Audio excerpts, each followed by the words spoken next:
가벼운 무게에서 안정적이고 다치지 않는 스쿼트 자세는 누구나 할 수 있습니다. 그런데 고중량으로 무게가 올라갈 때 다치지 않는 안정적인 자세를 할 수 있는 사람은 정말 드뭅니다. 평소 무게로 스쿼트를 하다가 가볍게 느껴져서 흥분을 하고 고중량을 타다가 부상을 당해 운동을 못하는 경우가 정말 많습니다. 다 비슷할걸요? 그럼 예시를 보고 바로 해결 방법을 알아봅시다. 스쿼트 시 문제가 되는 부상은 크게 두 가지로, 첫 번째, 허리. 더 디테일하게 말하면 99%가 요추를 다칩니다. 요추를 보호하지 못해서 다치는 건데요. 흉추에서 아래로 이어지는 5개의 척추뼈로 몸무게를 받쳐주고 있고 척추의 아랫부분에 위치합니다. 요추를 다친다, 허리가 다친다, 디스크가 찢어진다, 망할 이 디스크파는 상대적으로 허리 부담이 적은 4발 달린 강아지도 다칩니다. 그런데 2발 달려서 부담이 더 큰 우리가 5개의 뼈로 지탱을 하는 요추의 경우 더 취약하죠. 그런데 저희 헬창의 경우 중량을 달고 허리가 터져 뒤져라 하고 무게를 허리로 들어 올리는 실수를 합니다. 바로 몇 달 운동 못하는 겁니다. 제일 무섭네요. 안전하게 고중량 하는 방법, 가장 안전한 방법은 원RM에 가깝게 하지 않는 것입니다. 역도선수 최이아TV의 최이엄님 비셜 원RM에 가깝게 하지 말라 하더라고요. 뭔 소리냐, 그걸 알고 싶은데 라고 할 수도 있습니다.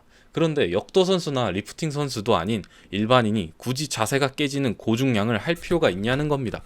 물론 전 합니다. 대가리 깨진 중량충이거든요.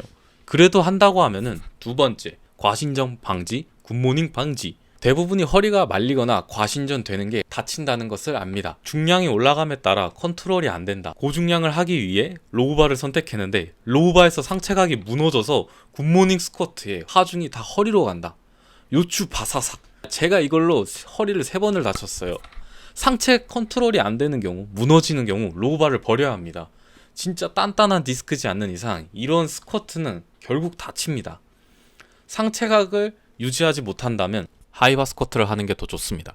무게중심을 잡기 더 쉽기 때문에 요추를 중립으로 유지시키기에 안전합니다. 저처럼 허리가 길고 자주 다쳐 허리가 약하다면 하이바의 스모데드가 진짜 유일한 길인 것 같아요. 이번 주 또 로우바의 컨벤 데드 도전했다가 또 다쳤습니다. 이미 다친 경우가 있는 디스크의 경우 다시 회복이 되어도 디스크가 전보다 약해집니다. 국내 최고 척추 전문의인 정성근 교수님 말씀에도 디스크의 경우 뼈와 달리 소모성이라 다쳤다 나은다 해도 전보다 약해져요. 디스크가 최대한 부담이 적게 운동을 해야 합니다. 두 번째는 무릎입니다.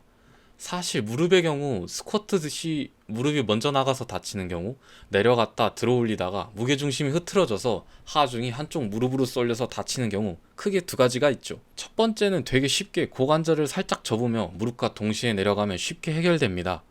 두 번째의 경우 고중량으로 올라갈 시 순간 무릎이 안쪽으로 빠져서 중심이 한쪽으로 쏠리는 경우 다치죠. 들어올릴 때도 바깥으로 무릎을 빼면서 들어올리면 되긴 하는데 저도 실수를 가끔 합니다. 끝으로 정리하자면 스쿼트 시 다친다면 허리와 무릎을 다친다. 어느 날 갑자기 컨디션이 좋아서 중량을 타다가 깔릴 것 같은데 한번 해보고 싶다. 눈이 돌아간다. 원RM에 가깝게 하지 마라. 하고 싶다면 무거워져서 하는 굿모닝 로우바보다 하이바가 무게중심 잡기가 쉬워서 더 안전하다. 즉 허리가 길고 허리가 다친 적이 있어서 디스크가 약한 상태의 경우 앞으로의 물론 그런 운동을 안 하는 게 최고로 좋겠죠. 다음으로 무릎은 먼저 나가서 다치는 경우 고관절을 살짝 접어서 무게중심을 좀 낮춰서 동시에 내려가면 쉽게 해결됩니다. 그런데 고중량의 경우 들어올리다가 한쪽으로 하중이 쏠려 다칠 수 있기에 계속 무릎을 빼는 것을 숙달해야 한다. 포인트는 한쪽으로 무게중심이 쏠리지 않게 하는 것이다. 네, 정리까지 해서 끝이 났는데요. 도움이 되셨다면 구독과 좋아요 부탁드립니다.